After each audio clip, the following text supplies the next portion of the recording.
ప్రార్థన చేసుకొని కూటాన్ని ప్రారంభించుకున్నాం.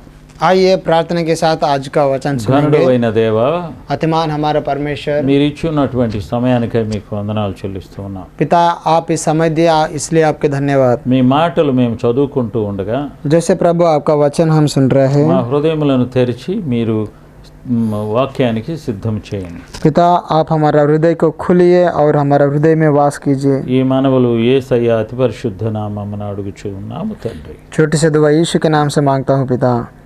ఇక్కడ మనకి చెప్పబడినటువంటి అంశము పస్కా పండుగ. यहाँ पर देखें तो आज हम पस्का पंडग त्योहार के बारे में हम देखेंगे।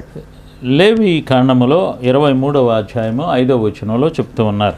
लेवी व्यवस्था 23 अध्याय में 5 वचन में पढ़ेंगे। మొదటి నెల 14వ దినము సాయంకాలమందు యెహోవా పస్కా పండుగ జరుగును. हम पढ़े तो ऐसे है, पहले महीने के 14वें दिन को गोदली के समय यहोवा का पसा हुआ करे। ఇక్కడ జరిగేటువంటి పండుగలో ఉన్న ప్రత్యేకత ఏంటంటే, यहाँ पर देखे तो इस पसा में యేసు ప్రభువారు ఈ పండుగ తన శిష్యులతో కూడా ఆచరించి ఉన్నాడు. देखे तो इस त्योहार को परमेश्वर ने भी, यीशु भी उनका चेलों के साथ बनाया था।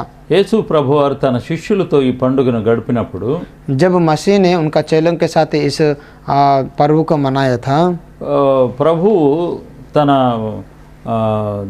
మహిమను దీనత్వంగా తగ్గించుకొని ఉన్నాడు. देखे तो परमेश्वर ने, मसीह ने उनका जो सामर्थ्य था परमेश्वर ने उसको नहीं देखा था। యేసు ప్రభువారు వాళ్ళ పాదాలు కడిగినటువంటి రీతిగా మనం గమనించగలుగుతూ ఉన్నాం. हम देखे तो इस फसल में मसीह ने चेलों का पाय धोया था। ఇది మనం గమనించినట్లయితే యూదులకు ఒక ప్రత్యేకమైనటువంటి పండుగగా చెప్పబడి ఉన్నది. देखे तो ये त्योहार सारा यहूदियों को एक खास त्योहार है। వారు ఐగుప్తు దేశాన్ని విడిచిపెట్టేటప్పుడు जब सारे इस्राएल लोग मिस्र देश को छोड़ने के వాళ్ళు समय में త్వరపడుతూ అక్కడి నుండి బయలుదేరి ఉన్నారు. वो ऐसे निकला कि जल्दी जल्दी बाहर जाए, ఎందువలనంటే వాళ్ళందరూ కూడా పస్కా భోజనాన్ని తినవలసి ఉన్నారు. क्योंकि वो सब भी जो त्योहार है उसको मनाने के लिए वो तैयार था। పస్కా భోజనాన్ని వాళ్ళు తినడానికి సిద్ధపడుచూ ఉన్నప్పుడు जैसे उस भोजन को खाने के लिए वो तैयार होने लगे, వాళ్ళందరూ కూడా చాలా మంచి వస్తువులను ధరించుకొని ఉన్నారు. वो सब भी बहुत बड़े बड़े चीज़ों को पकड़ा था। ఐగుప్తీయులను దోచుకొని వస్తూ ఉన్నట్లుగా వాళ్ళ యొక్క స్థితి ఉన్నది. हम जानते हैं कि वो मिस्र लोगों से संपत्ति पकड़ के आ रहा था। పస్కా అనగానే వాళ్ళు గతాన్ని ఒకసారి విడిచిపెట్టేటువంటి పండుగగా గమనించుతూ ఉన్నారు. देखे तो ये पासोवर ये है कि उनका पूर्वज का समय था और जो जो चीज़ें सब छोड़ के एक नया जीवन शुरू करने थे।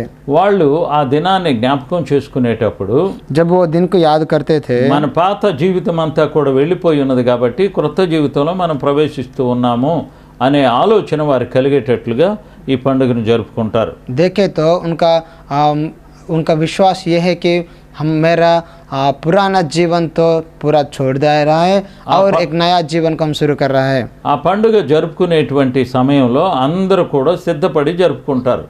देखे तो इस त्योहार में सब लोग भी वो तैयार रहते हैं और पहले से अपने आप शुद्ध करते ఏ हैं। కుటుంబానికి ఆ కుటుంబము ఒక పశువుని తెచ్చుకుంటారు.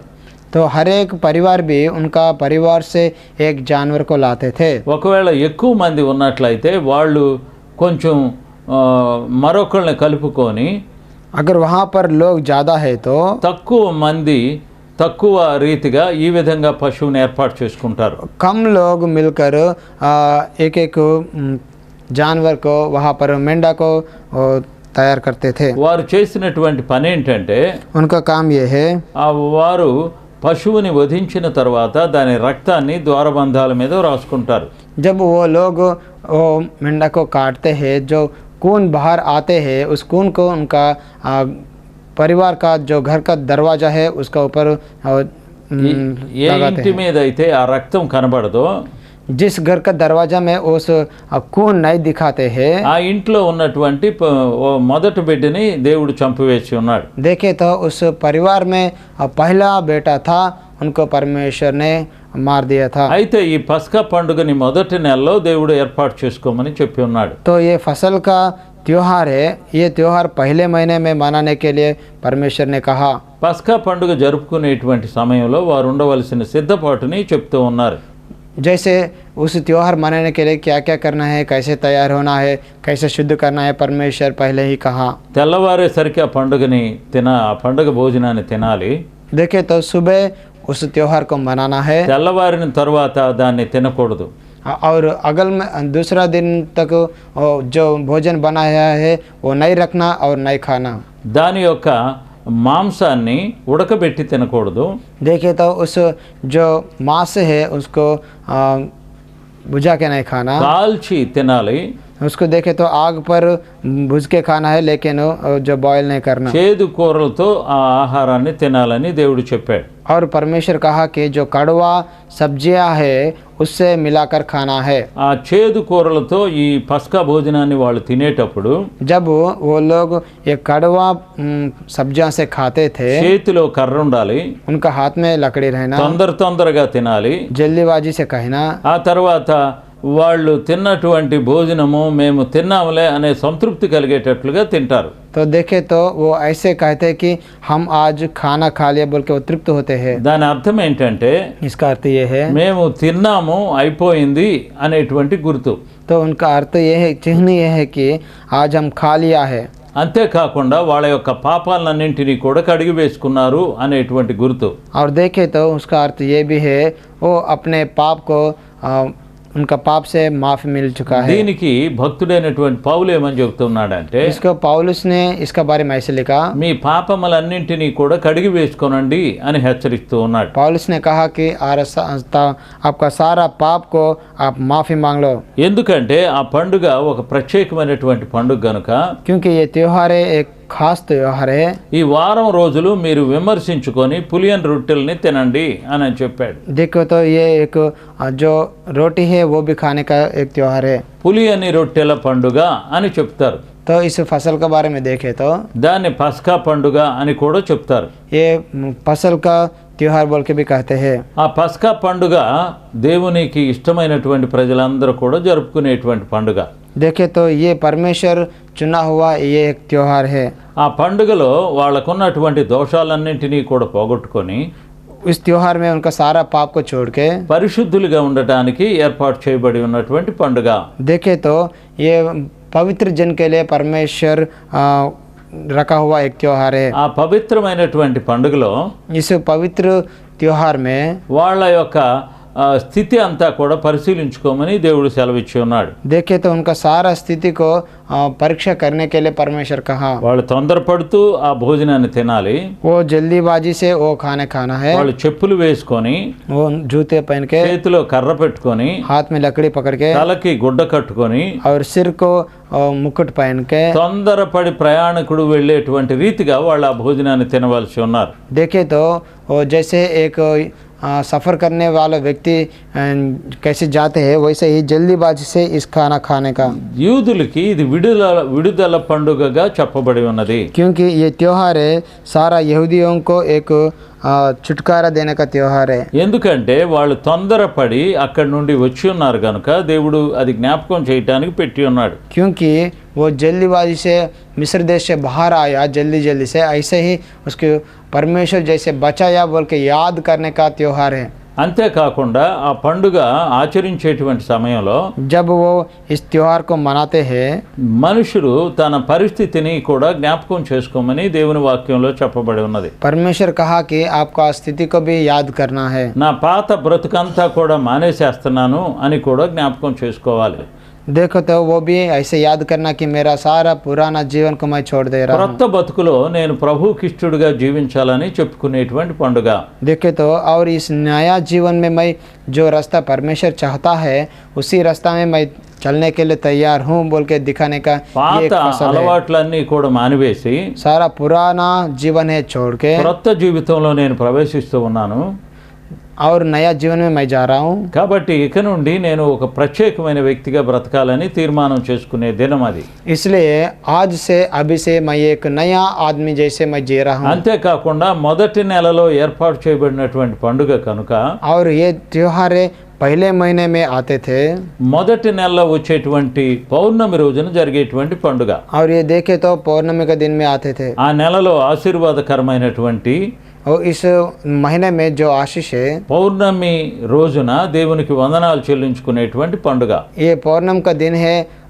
पूनम का दिन, इस दिन में परमेश्वर को इस्राएल लोग धन्यवाद कहते हैं। జీవము కలిగిన దేవునికి మనం సమర్పించుకునేటప్పుడు जब हमारा जीवित परमेश्वर को अपना जीवन को समर्पित करते हैं ఈ విషయాన్ని మనం అందరం కూడా జ్ఞాపకం చేసుకోవలసి ఉన్నాం. तो हम इसका ऊपर ध्यान देने वाले हैं। యేసు ప్రభువారు కూడా పస్కా పండుగ భోజనం చేసేటప్పుడు मसीह ने भी जब फसल का जो भोजन खाया था ఆయన మేడగదిలోనికి వెళ్ళి ఆ భోజనం చేసి ఉన్నాడు. उन्होंने देखे तो वहाँ पर ऊपर गद्दी में जाके इस त्योहार को फसल को मनाया। ఆయన శిష్యులందరూ కూడా సిద్ధపడి వచ్చారు. सारा चेला भी तैयार होके आया ఆయన్ని था। అప్పగించేటువంటి శిష్యుడు కూడా అక్కడ ఉన్నాడు. इस्करियोत भी वहाँ पर था। అప్పుడు ప్రభు అడిగాడు, మీలో ఒకడు నన్ను అప్పగిస్తాడని. देखे तो मसीह ने कहा, आप में से मुझे एक व्यक्ति ने यहूदियों ఎందుకు का हाथ में యేసు ప్రభువారు ఆ మాట అడిగాడంటే क्यों मसीह ने ऐसे पूछा? అతన్ని ఒక రకంగా హెచ్చరించినట్లుగా దేవుడు చెప్పి ఉన్నాడు. देखे तो परमेश्वर ने उनको डांट दिया था। అతని యొక్క పరిస్థితి మారలేదు కాబట్టి ప్రభు అతనితో మాట్లాడుతూ ఉన్నాడు. उनका जो सोच है, रास्ता है, वो नहीं बदल पाया, इसलिए मसीह उनके साथ परोक्ष रूप से कहा था। అతను ఏదో ఒక పనిని ప్రభు అప్పగించినట్లుగా అతన్ని పంపివేశాడని శిష్యులు అనుకున్నారు. वो ऐसे सोचा कि कोई काम में मसीह उनको बाहर भेज दिया। కానీ అక్కడ అప్పగించబడినటువంటి పని ఎంత గొప్పదయ్యా అంటే देखे तो यहाँ पर चेलों को जिम्मेदारी मसीह ने दिया, वो बहुत ఆ मूल्य है। పని చేయడానికి అతను ఏర్పాటు చేయబడి ఉన్నాడు అని యేసు ప్రభు వారికి తెలుసు. परमेश्वर को जानते हैं कि ये काम इस्करियोत करता है बोल के मसीह जानते हैं। అతను వెళ్ళి డబ్బు తీసుకున్నట్లుగా మనం చూస్తూ ఉన్నాం.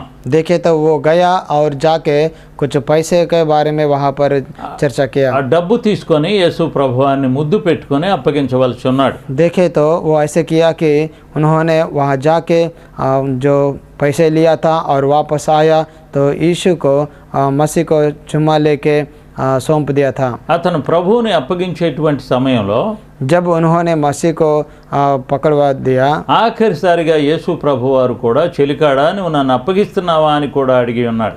तब मसीह ने ऐसे उनको पूछा, हे मित्र, क्या आप मुझे पकड़ दे रहा है? ముద్దు పెట్టుకొని నన్ను అప్పగిస్తావా అని అడిగి ఉన్నారు. आप चुम्मा लेके मुझे दूसरों को पकड़ दे रहा है। అయినప్పటికీ కూడా అతనిలో మార్పు కనబడలేదు. देखे तो भी उनका जीवन में कुछ भी नया बदल नहीं ఎంత आया। కఠినమైనటువంటి మనసో ఒకసారి పరిశీలించుకుందాం. उनका मन कितना कठोर था, हम ध्यान देंगे। ఇది మొదటి నెలలో వచ్చినటువంటి పండుగ.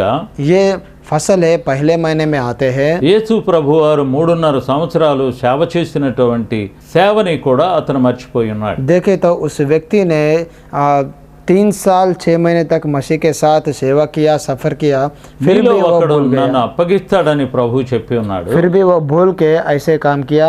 అతను అప్పగించటానికి సిద్ధపడి ఉన్నట్లుగా మనం గమనిస్తూ ఉన్నాం. फिर भी उन्होंने मसीह को पकड़ देने के लिए वो तैयार हुआ था। ఇక్కడ యేసు ప్రభు వారిని అప్పగించేటువంటి ఆ శిష్యుడు जब मसीह को पकड़ के दिया वो इस्करियोत ने, అతను ఆ విధంగా ఆలోచించలేదు. तो वो भी ऐसा नहीं सोचा था। అతను స్వార్థమైనటువంటి బుద్ధితోనే ప్రభువుని ముద్దు పెట్టుకొని అప్పగించి ఉన్నాడు. देखे तो वो खुद का बारे में सोचा और मसीह को गला लगाकर चुम्मा लेकर और पकड़ दिया।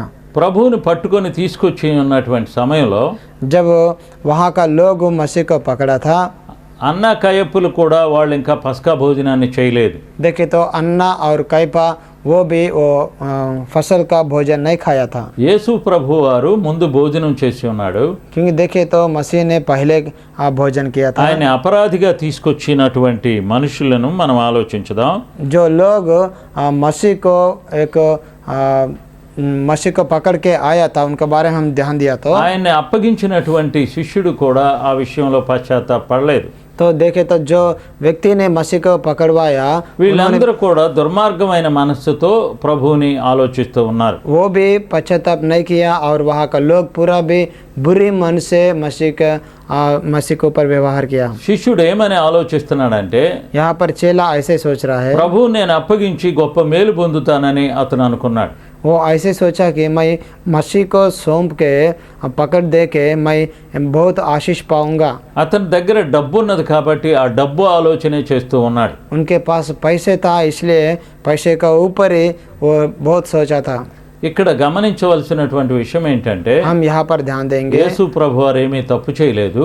यहाँ पर देखे तो मसीह कुछ भी गलत नहीं किया. ఆయన్ని అప్పగిస్తారని ప్రభు బోధించి ఉన్నాడు. तो मसीह इसका पहले ही कहा कि मुझे ये आदमी पकड़ देगा. యేసు ప్రభు వారిని అప్పగించేటువంటి శిష్యుడితో కూడా ప్రభు మాట్లాడి ఉన్నారు. फिर भी मसीह उनके साथ भी बातचीत किया था. మీలో ఒకడు నన్ను అప్పగిస్తాడని చెప్పినప్పుడు जब मसीह कहा आप में से एक मुझे पकड़ देगा, నేనా ప్రభువా అని అతను చెప్పినప్పుడు जब इस्करियोत ने कहा क्या मैं हूँ, నువ్వు అన్నట్లే అనని యేసు ప్రభు వారు చెప్పాడు. तब मसीह ने कहा हाँ जैसे आपने कहा. కానీ అతనిలో మార్పు రాలేదు. फिर भी उनका अंदर कुछ भी बदल नहीं आया. ఎందువల్ల అంటే మనుష్యుడు తన స్థితిని గమనించలేని పరిస్థితుల్లో అతను ఉన్నాడు. क्योंकि इंसान जो स्थिति है उसको नहीं ध्यान दिया था. నేను ప్రభువుని అప్పగించి శాపగ్రస్తుని కాబోతున్నాను అనే ఆలోచన అతనికి రాలేదు. तो वो ऐसे भी नहीं सोचा कि मैं मसीह को पकड़ दे के आज शापित होऊंगा. నేను ప్రభువుని అప్పగించి చాలా మంచి పని చేస్తున్నాను అని అతను అనుకున్నాడు. वो ऐसे सोचा कि मैं मसीह को पकड़ दे के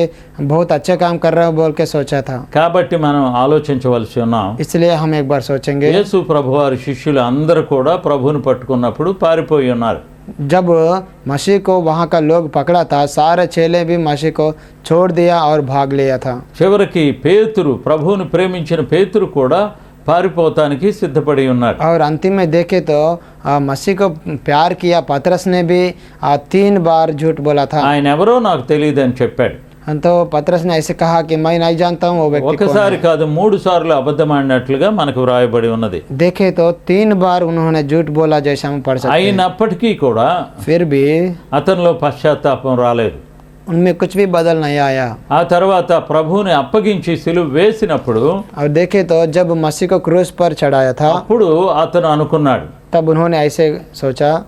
ఇక్కడ మనం గమనించినటువంటి విషయాన్ని పరిశీలించినప్పుడు जैसे यहाँ पर हम वचन आज सुन रहे हैं तो ప్రభు శిష్యులు ఎవ్వరు కూడా ప్రభుతో ఉన్నట్లుగా చెప్పబడలేదు. प्रभु का चेला कोई भी मसीह के साथ नहीं था. ఒక శిష్యుని మాత్రం యేసు ప్రభు వారు ఇదిగో నీ తల్లి అని తన తల్లిని అతనికి అప్పచెప్పినట్లుగా చెప్పబడి ఉన్నది. देखे तो एक ही चेला था. उन्होंने उनके साथ मसीह कहा कि ये आपका माँ है बोल के माँ को और चेला का हाथ में ఇదిగో सौंपा. నీ కుమారుడు అని అప్పగించినట్లుగా చెప్పుచూ ఉన్నారు. देखे तो उस माँ के साथ भी कहा हे माँ ये आपका बेटा है. కాబట్టి మనం ఆలోచించుకున్నాం, इसलिए हम सोचेंगे మనం ఏ స్థితిలో ఉండినప్పటికీ కూడా जो भी हमारा स्थिति हो ఆ స్థితిలో మనం ప్రభువుకి ఇష్టలుగా జీవిస్తూ ఉన్నామా లేదా అనేది ఆలోచించవలసి ఉన్నాం. उसी स्थिति से हम परमेश्वर को धन्यवाद कर रहा है स्तुति कर रहा है या नहीं हम ध्यान देंगे. ఇక్కడ అయితే యేసు ప్రభు వారి శిష్యులు వాళ్ళ యొక్క స్థితిని నిలబెట్టుకోలేని స్థితిలో ఉన్నారు. यहाँ पर देखे तो मसीह का चेले और जो रास्ते में खड़ा होना था उसी स्थिति से नहीं था. వాళ్ళ యొక్క పరిస్థితుల్లో వాళ్ళు నమ్మకంగా లేరు కాబట్టి వాళ్ళు పారిపోయి ఉన్నారు. उनका स्थिति में जो ईमानदारी से नहीं था इसलिए वो पूरा भाग गया. ఇక్కడ పస్కా పండుగని మనం ఒకసారి ఆలోచించినప్పుడు जैसे यहाँ पर फसल का त्योहार के बारे में हम सोचे तो ఇంకా ఏమైనా మన పాత జీవితంలో ఉన్నటువంటి అలవాట్లు ఉన్నట్లయితే వాటిని మార్చుకోవాలని ప్రభు చెప్తూ ఉన్నాడు. तो आज परमेश्वर आपसे हमारे साथ कह रहा है कि अगर आपको और कुछ बुराई और पीछे का जो आदत है वो सब कुछ छोड़ने के लिए परमेश्वर कह रहा है. మన పాత అలవాట్లు ఏమైనా ఉన్నట్లయితే వాటిని మార్చుకోమని ప్రభు చెప్తూ ఉన్నాడు. हमारा पुराना जो बुरा रास्ता है बुरा जीवन है वो छोड़ के नया जीवन ग्रहण करने के लिए मसीह आज आपके साथ कह रहा है. పాత పరిస్థితిని ఒకసారి పరిశీలించుకోవాల్సి ఉన్నాం. जैसे पुराना जीवन के बारे में अगर एक बार सोचो ప్రభువా నా అలవాట్లని ఒకసారి మార్చమని మనం దేవుణ్ణి అడగవలసి ఉన్నాం. तो हम आज दुआ करेंगे परमेश्वर इस सारे मेरा पुराना जीवन मेरा ये बुरी हाल से मुझे बचाइए और नया जीवन दीजिए। యేసు ప్రభు వారు మన పాపముల కొరకై చనిపోయి ఉన్నాడు. मसीह आप और मेरे लिए सारे संसार के ఆయన लिए మూడవ దినాన లేచి ఉన్నాడు. क्रूस पर मृत्यु हुआ था और तीसरा दिन फिर से जिंदा हुआ। ఆయనను నమ్మినటువంటి బిడ్డలందరినీ కూడా ఆయన మరలా తన రాజ్యంలోకి తీసుకొని వెళ్తాడు. जो व्यक्ति मसीह को ग्रहण करते हैं परमेश्वर उनको नया जीवन देते हैं, उनका पाप को माफ करते हैं और अनंत जीवन उनको पाएगा। మరి ఇక్కడ మనం విని ఉన్నటువంటి ఈ మాటల్లో जैसे आज वचन आप सुना, ప్రభు ఇచ్చినటువంటి ఆ పండుగలో మన పరిస్థితి ఎలా ఉన్నది? परमेश्वर जो फसल दिया था तो उसके अनुसार क्या आप चल रहा है? పస్కా పండుగలో మన పరిస్థితిని పరిశీలించుకుంటా ఉన్నప్పుడు जैसे हमारा स्थिति आज हम परखते हैं, పస్కా పండుగ ప్రభు బిడ్డలకి ఇవ్వబడినటువంటి పండుగ. जो फसल का त्योहार है परमेश्वर पुराने नियम में उनका इस्राएल लोगों को दिया था। వారం రోజులు కూడా పులిసింది ఏది కూడా తినకూడదని దేవుడు సెలవిచ్చి ఉన్నాడు. तो 4 दिन जो 7 दिन है वो 7 दिन भी जो अंब था वो उसको नहीं खाना। ఈ వారం దినాలు కూడా ఒకసారి పరీక్ష చేసుకోవడానికి దేవుడు పెట్టినటువంటి పస్కా పండుగ. देखे तो इस हफ्ता दिन मनाने का त्योहार परमेश्वर दिया था। ఈ పస్కా పండుగలో వాళ్ళ పరిస్థితిని పరిశీలించుకుంటా వచ్చినప్పుడు जैसे फसल का त्योहार में उनका परिस्थिति के बारे में जिनका सोचते हैं, ఆ పస్కాలో వాళ్ళ యొక్క పరిస్థితుల్లో ఉన్న బలహీనతలను గమనించగలరు. वो सारा जहाँ जहाँ वो गिर गया वो सब का बार उनका सारा जीवन के बारे में वो सोच के प्रभु से पास माफ़ी मांगते हैं। అందుకనే పాత అలవాట్లన్నిటినీ మార్చుకోవడానికి వారం దినాలు ఉపవాసం ఉన్నట్లుగా పులిసిందేది కూడా తినవద్దు అని దేవుడు చెప్పి ఉన్నాడు. देखे तो इस हफ्ता दिन पूरा भी वो उपवास रहते हैं और उनका पुराना जीवन को छोड़ देते हैं। పులిసింది చాలా రుచిగా ఉండవచ్చు. देखे तो जो पुराना है वो तो अच्छे रखते हैं, ఎంత రుచిగా ఉండినప్పటికీ కూడా దాన్ని వదిలివేయమని దేవుడు సెలవిచ్చి ఉన్నాడు. जो अम्ब के खाते हैं तो वो बहुत अच्छे रहते हैं लेकिन उनको छोड़ने के लिए परमेश्वर का మనము కూడా అదే పరిస్థితుల్లో గమనించవలసి ఉన్నాం. हम भी ध्यान देंगे। ఆ పులిసింది అంతా కూడా అనగా పాతదైనటువంటిదంతా కూడా విడిచిపెట్టవలసి ఉన్నాం. जो पुराना जीवन है हम छोड़ना है। ఆ కొత్త ఆహారంతో మనం దేవుని యందు బలంగా ఉండవాలని దేవుడు హెచ్చరిస్తూ ఉన్నాడు. और नया जीवन से हम परमेश्वर का आशीष ग्रहण करना है। దేవునితో ఉన్నటువంటి మనుషులను దేవుడు బలపరుస్తాడు. जो व्यक्ति परमेश्वर के साथ जुड़ के रहते हैं परमेश्वर उनको आशीष करता है। ఆ ఏదైతే మన కొరకు దేవుడు పెట్టి ఉన్నాడో ఆ పనిని చేయడానికి మనం ముందుకు వెళ్ళవలసి ఉన్నాం. परमेश्वर जिस काम के लिए आपको और हमको चुना है उसी सेवा में हम आगे जाएंगे। దేవుడు పెట్టినటువంటి ఆ పండుగలో ఉన్న ప్రత్యేకతని గమనించుదాం. परमेश्वर जिस आशीष आप और मेरे लिए इकट्ठा किया उसके आशीष का तरफ हम जाएंगे। మనకి పాత అలవాట్లు ఏమన్నా ఉన్నట్లయితే వాటిని అన్నింటినీ విడిచిపెట్టాలి. इसलिए आइए आज हम हमारा सारा पुराने जीवन को छोड़ देंगे। మనల్ని వెంటాడేటువంటి ప్రతి బలహీనతను కూడా మనం విడిచిపెట్టవలసి ఉన్నాం. और जो कुछ हमारे पीछे दौड़ के आते हैं हमको गिराने के लिए उसको सबसे हम परमेश्वर को मदद मांगेंगे और उसको जीतेंगे, परमेश्वर के साथ रहेंगे। అందుకనే దేవుడు ఏమని చెప్తున్నాడంటే इसलिए हमारा परमेश्वर आज आपसे ऐसे कह रहा है, పస్కా పండుగని మీరు జ్ఞాపకం చేసుకోనండి అని భక్తుడైనటువంటి పౌలు చెప్తూ ఉన్నాడు. तो ये फसल का त्योहार के बारे में देखे तो जैसे वो पुराना नियम छोड़ा हम भी पुराने नियम को पुराना जीवन को हम छोड़ने वाले हैं। మీరు పులిపిండి లేని వారు కనుక కొత్త ముద్దాబుట్టకాయ ఆ పాతదైన పులిపిండిని తీసి పారవేయుడి. 1వ కొరింథీయులకు రాసినటువంటి పత్రిక 5వ అధ్యాయము 1 कोरिन्थियों 5 अध्याय में देखे तो 6వ వచనంలో ఈ మాట చెప్తూ ఉన్నాడు. पहला अध्याय 6 वचन में ऐसे है, మీరు అతిశయపడటం మంచిది కాదు. हाँ, పులిసిన పిండి కొంచెమైనను ముద్దంతైన పులియ చేయనని మీరు ఎరుగరా? మీరు పులిపిండి లేని వారు గనుక కొత్త ముద్దాబుట్టుకై ఆ పాతదైన పులిపిండిని తీసి పారవేయుడి. అంతేకాక క్రీస్తు అను మన పస్కా పశువు వధించబడిన కనుక పాతదైన పులిపిండితోనైనను దుర్మార్గతయు దుష్టత్వమును అను పులిపిండితోనైనను కాకుండా నిష్కాపట్యమును సత్యమును అను పులియని రొట్టెతో పండుగ ఆచరింతము. यहाँ देखे तो 1 कोरिन्थी 5 अध्याय 7 वचन में पढ़े तो पुराना खमीर निकाल कर अपने आप को शुद्ध करो कि नया नया गुंदा हुआ आटा बन जाओ, ताकि तुम अकमीरी हो। దుర్మార్గత దుష్టత్వము అనేటువంటి పాతదైన పులిపిండితో మీరు ఉండవద్దు అని చెప్తూ ఉన్నాడు. यहाँ पर देखें तो क्योंकि हमारे भी फसह जो मसीह है बलिदान हुआ है, इसलिए हमारा जो पुरान है और दुष्टता है वो सबको भी हम छोड़ देंगे। మన పాత అలవాట్లన్నిటినీ కూడా మానివేసేయమని దేవుడు చెప్తూ ఉన్నాడు. जैसे 8वां वचन पढ़े तो इसलिए आओ हम उत्सव में आनंद मनाओ। పాత అలవాట్లన్నీ కూడా దేవునికి ఇష్టం కానటువంటివి. जैसे देखें तो पुराना जीवन है परमेश्वर नहीं पसंद करते हैं। దుర్మార్గము దుష్టత్వంతో ఉండడం దేవునికి ఇష్టం లేదు. देखें तो ये बुराई और दुष्टता को खमीर से परंतु सीधाई और सच्चाई की अखमीरी रोटी से వాటన్నింటినీ కూడా మానివేసేయమని దేవుడు సెలవిస్తూ ఉన్నాడు. तो ये सारा पुराना और दुष्ट जीवन को हम छोड़ देंगे। మనం పాత అలవాట్లు ఇంకా మనలో ఏమైనా ఉన్నట్లయితే जैसे देखे तो ये छोड़ने के लिए परमेश्वर कहा, వాటిని इसलिए తీసివేయడానికే దేవుడు ఈ పండుగను పెట్టి ఉన్నాడు. हमारा अंदर कोई पुराना जीवन है तो हम छोड़ देंगे। ఈ పండుగలో మనం గమనించవలసింది ఏంటంటే इस फसल में हम ध्यान देंगे ఏ అలవాటుకైతే మనం బానిసలం అయిపోయామో, अगर जो आदत के लिए हम गुलामी हुए थे, ఏ అలవాటైతే మనల్ని జయిస్తూ ఉన్నదో अगर जो आदतें हम का पीछा पड़ रहा है వాటిని పారద్రోలండి అని ప్రభువు చెప్తూ ఉన్నాడు. उनको छोड़ने के लिए परमेश्वर आज हमारे साथ कह रहा है। కాబట్టి ఒకసారి మనం పరిశీలించుకున్నాం. इसलिए आइए एक बार हम ध्यान देंगे। మన పాత అలవాట్లన్నీ మానివేయటానికే పస్కా పండుగని దేవుడు పెట్టి ఉన్నాడు. सारा हमारा पुराना जीवन छोड़ने के लिए परमेश्वर మనం క్రొత్త इस दिन మనుషులుగా दिया। ఉండవాలని हम एक नया व्यक्ति जैसे रहना है। ప్రభు మనతో మాట్లాడుతూ ఉన్నాడు. परमेश्वर आज हमारे साथ बात कर रहा है। ప్రార్థన చేసుకుందాం. आइए दुआ करेंगे। ఘనుడు అయిన దేవా, वर्तमान हमारे మీరు परमेश्वर అనుగ్రహించిన వర్తమానానికై మీకు వందనాలు చెల్లిస్తూ ఉన్నాం. पिता, आपने आज वचन दिया इसलिए आपको धन्यवाद। మా కొరకై యేసు ప్రభువు చనిపోయి ఉన్నారు. पिता, मसीह आज मेरे लिए और हमारे सब के लिए प्रभु क्रूस पर प्रभु चढ़ाया। ఆయన శిలువ రక్తంలో మా అపరాధములన్నింటినీ క్షమించండి.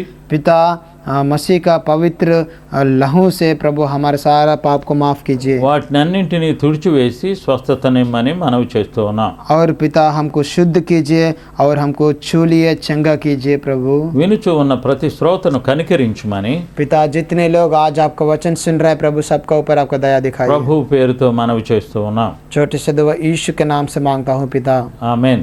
आमीन।